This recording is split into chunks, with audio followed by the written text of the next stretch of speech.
In this video, we're all in this together. I know, I'll get to that in a minute. But firstly, I have been absolutely lambasted by landlords who have messaged me privately, accusing me of being on a campaign against landlords, and really nothing could be further from the truth.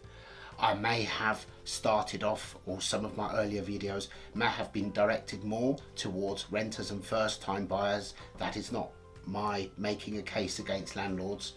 It is more a case that I am not happy with the system and the lack of a proper housing policy, but I will get to that. There is even one comment on one of my videos where I have been accused of being a government agent acting in cahoots with the government against landlords. Now, whilst I am partial to the odd vodka martini and exotic locations, and despite the middle-aged ego that would inspire me to wish to be a government agent with a wealth of PPK, that I can assure you is not the case. I'm simply a businessman who runs an estate agents to my own moral code, regardless of the fact that I often lose out as a result. And if I do, so be it. This is how I wish to run my business. Now, with regards to the rental market and properties, just a few points for you to consider. The average volume of available property on the market today is approximately 60% of what it was a couple of decades ago. This is not all down to landlords, which I'll explain in a moment, but generally people in the UK on average move every 5 or 6 years. They sell their home, they move upwards. That's how it's always worked. Apart from the fact that over the last couple of decades or so, there has been an explosion of investors buying investment properties, which are more often than not entry-level properties that would be the properties that first-time buyers would buy. Yes, of course, there should have been much more building. There should have been much more financial encouragement for people to improve and develop all of the old stock that is falling out of the market now because it doesn't conform to the minimum EPC of an E, which is going to be raised to an F in 2 or 3 years. And unless something drastic is done, the volume of properties available to rent in 3 years' time is going to drop dramatically. Now, the problem is that when properties are bought for investment, they don't on average come back on the market every 5 or 6 years as people move. They are bought by investors and they are gone basically forever, unless that landlord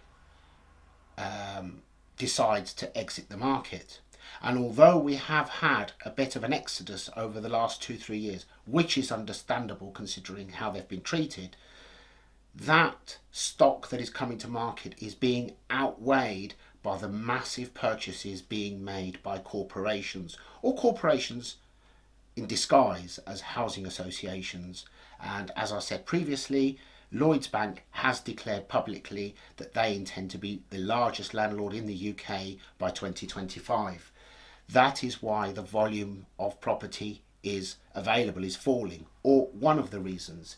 The other one that nobody seems to mention is the glass ceiling that was put in place by one of the most ridiculous fiscal decisions by this, well, the previous government, same government.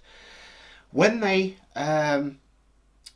reformed, I love that word, reformed, basically upped stamp duty to ridiculous rates, being 12% at the highest rate, plus 3% if it's an additional property, plus 2% if you're an overseas buyer. Properties of say 1.5 million and upwards, an overseas investor could have to pay as much as 17% stamp duty. Stamp duty went up across the board. Now, they've thrown us a bone now with this ridiculous token gesture, but as a general rule, as I said previously, people enter the market, they buy their first home, one bedder, a flat, two bedroom, whatever it may be, and gradually move upwards. Over the last 3-4 years, especially the last two when we've had the stamp duty holiday, people have been moving upwards. Obviously this varies on which part of the country you are, but it's more pronounced in the south where property is higher. People reach a glass ceiling, so you get to a point that somebody who wants to move from a property that's around 800,000 to 1 million, which could be a terraced house in London, to buy something that is only marginally bigger than what they have, they may have to pay an extra 200,000 on top for a negligible difference, plus a horrendous amount of stamp duty. It could cost them as much as 100,000 just to move. So there's a point where people think, well, actually, it's not worth it for us to move, or we simply cannot afford to move, and that is causing a bottleneck that it's working its way down.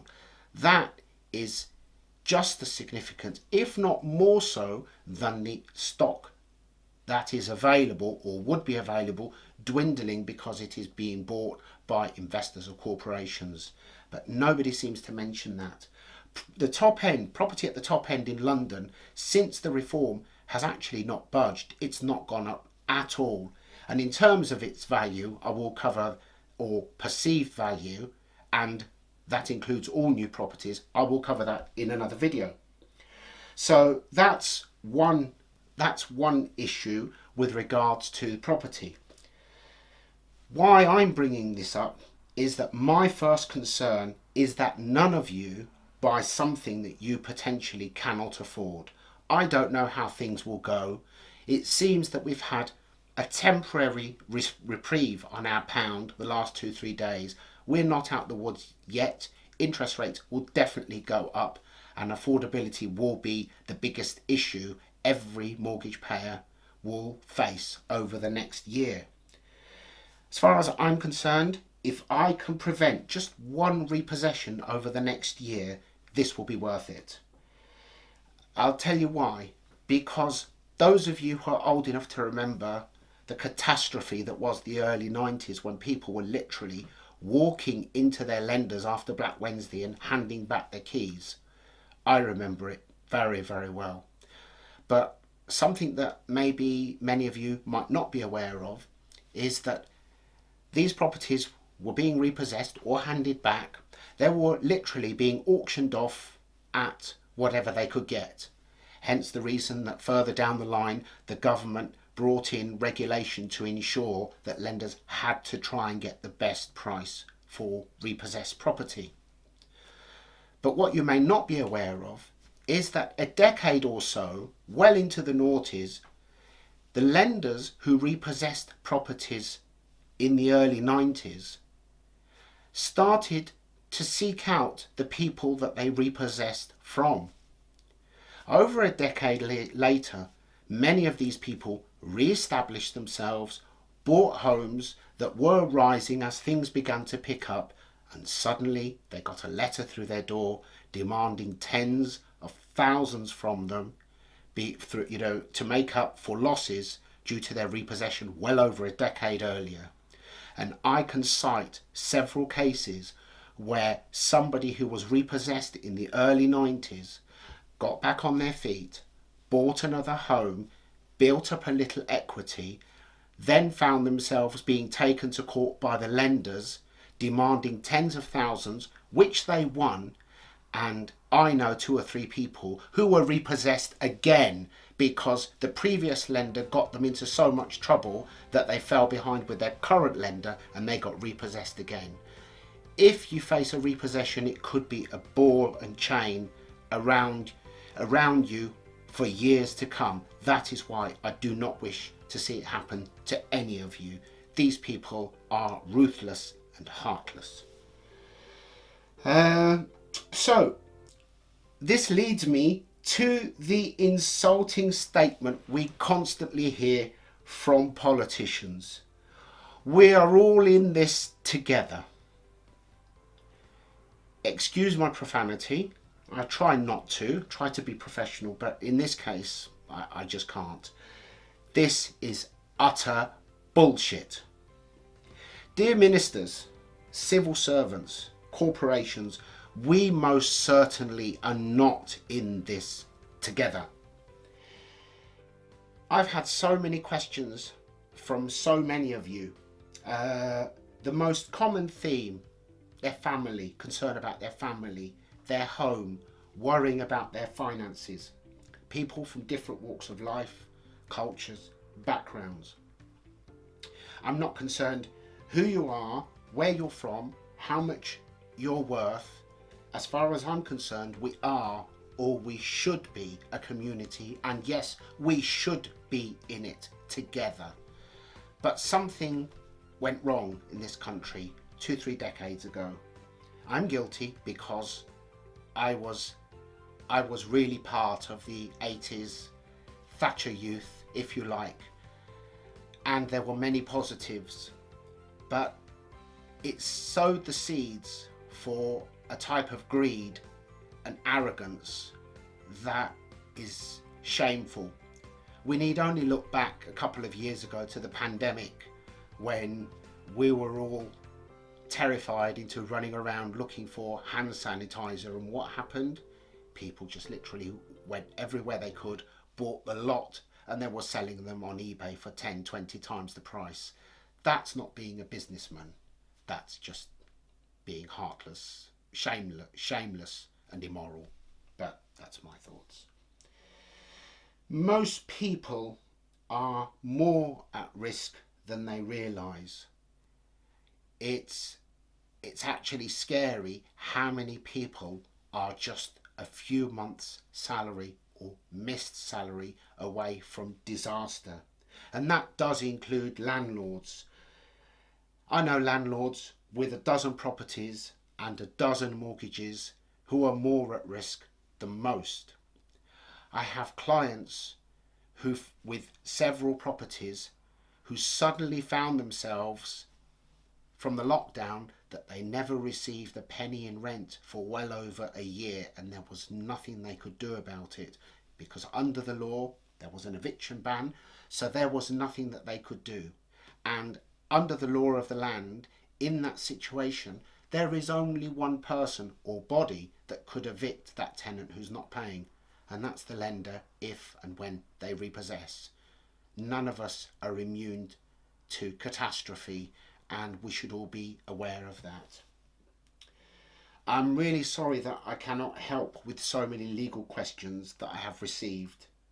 The most I can do is to point out something that I am aware of and say, consider getting advice about this. It would be not just illegal but immoral for me to point you in one direction or another. I can only make you aware of things that I have seen in my career, in my experience with property, and hopefully make you aware of something that you should conduct your own research and get professional advice. I cannot keep repeating that enough. And hopefully something I say may just inspire one of you to think of something that could make a significant improvement to your lives and perhaps lessen the risk that you will lose your home, which is my biggest concern. That's all for this video. I'll be back in another one with the tricks that estate agents play on buyers. See you in the next video. Bye.